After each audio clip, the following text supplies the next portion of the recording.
അൽഹംദുലില്ലാ വസ്സലാത്തു വസ്സലാമു അലാ അഷ്റഫിൽ മുർസലീൻ വഅലാ ആലിഹി വസ്സഹ്ബിഹി അജ്മഈൻ അമ്മാ ബഅദ്.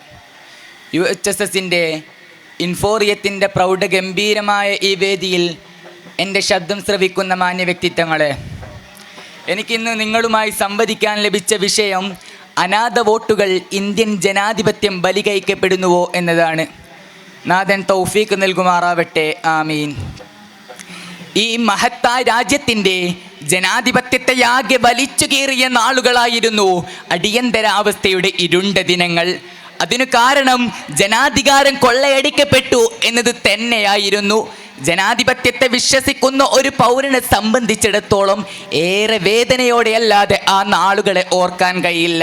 എന്നാൽ അതിനേക്കാൾ അതിതീവ്രമായി ജനാധിപത്യം കൊള്ളയടിക്കപ്പെട്ടുകൊണ്ടിരിക്കുന്ന നാളുകളിലൂടെയാണ് നാം ഇപ്പോൾ കടന്നുപോയിക്കൊണ്ടിരിക്കുന്നത്.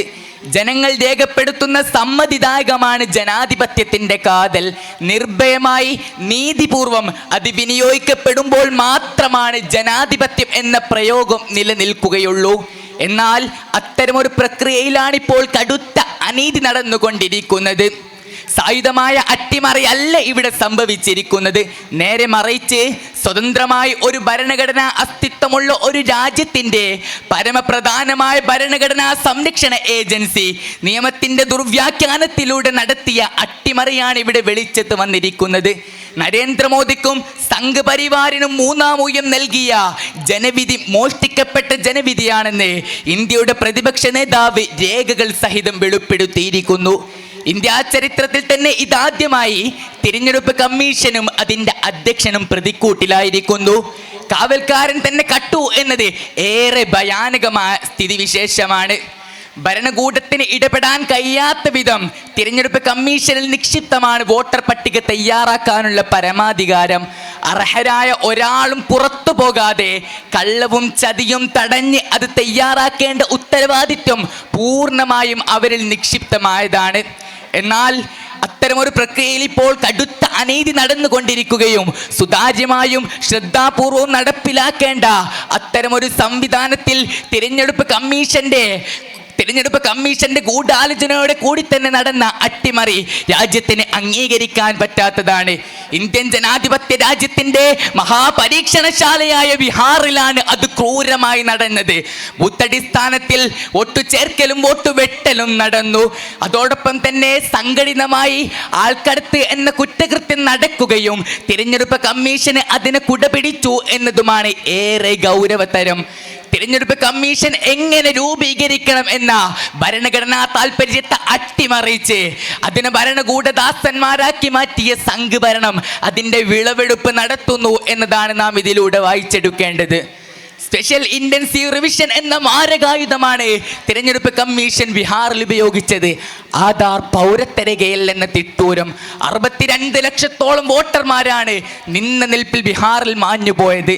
ഒടുവിൽ യോഗേന്ദ്ര യാദവ് എന്ന വലിയ നേതാവ് നടത്തിയ പോരാട്ടത്തെ തുടർന്ന് സുപ്രീം കോടതി തിരഞ്ഞെടുപ്പ് കമ്മീഷനെതിരെ രംഗത്ത് വന്നത് നാം കണ്ടു. ഇങ്ങനെ സമ്പൂർണമായി പ്രതിക്കൂട്ടിലായ തിരഞ്ഞെടുപ്പ് കമ്മീഷന് സംഭവിച്ചത് എന്ത് എന്ന് വിശദീകരിക്കാൻ വിളിച്ചു ചേർത്ത മാധ്യമ സമ്മേളനത്തിലേക്ക് ജനാധിപത്യ ഇന്ത്യ ഒന്നാകെ കണ്ണോടിച്ചു. കാരണം വിശ്വാസ്യതയാണല്ലോ സ്വതന്ത്ര സ്ഥാപനങ്ങളുടെ മൂലധനം. തിരഞ്ഞെടുപ്പ് കമ്മീഷന്റെ മുഖ്യ കമ്മീഷണർ ജ്ഞാനേഷ് കുമാർ, അതായത് നരേന്ദ്രമോദിയുടെയും സംഘ് പരിവാറിൻ്റെയും സുപരിചിതനായ കമ്മീഷണർ, അദ്ദേഹമായിരുന്നു തിരഞ്ഞെടുപ്പ് കമ്മീഷനെ പ്രതിനിധീകരിച്ച് ആ വാർത്താ മാധ്യമ സമ്മേളനത്തിലേക്ക് എത്തിയത്. അദ്ദേഹത്തിൻ്റെ ഓരോ ഉത്തരത്തിനും വേണ്ടി ഈ രാജ്യം കാതോർത്തു. പക്ഷേ അയാൾ മൗനിയായിരുന്നു. പിടിക്കപ്പെട്ടവരുടെ വിഭ്രാന്തി അയാളിൽ ഒളിഞ്ഞു കിടക്കുന്നുണ്ടായിരുന്നു. അപ്പോഴാണ് ജനാധിപത്യ ഇന്ത്യക്ക് ആശ്വാസമായി പരഞ്ജോയ് തക്കൂർത്ത എന്ന സ്വതന്ത്ര മാധ്യമ പ്രവർത്തകൻ ചില ചോദ്യങ്ങൾ അദ്ദേഹത്തിലേക്ക് ഉന്നയിച്ചത്. ബീഹാറിൽ മഴക്കാലമാണ്.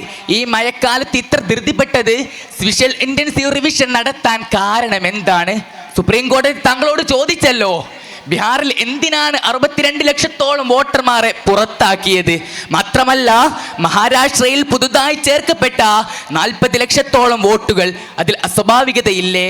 കാരണം മഹാരാഷ്ട്രയിലെ ജനസംഖ്യയേക്കാൾ ഉണർന്ന കണക്കാണ് അവിടെ പുതുതായി ചേർക്കപ്പെട്ട വോട്ടർമാരുടെ എണ്ണം. പക്ഷേ മൗനം മാത്രമായിരുന്നു ജ്ഞാനേഷ് കുമാറിന്റെ ഉത്തരം. എന്തേ? ഇന്ത്യൻ ജനാധിപത്യ രാജ്യത്തിന്റെ തിരഞ്ഞെടുപ്പ് കമ്മീഷന്റെ വായ ആരാണ് മൂടിക്കെട്ടിയത്? ഞങ്ങൾ ഉത്തരം ആവശ്യപ്പെടുകയാണ്.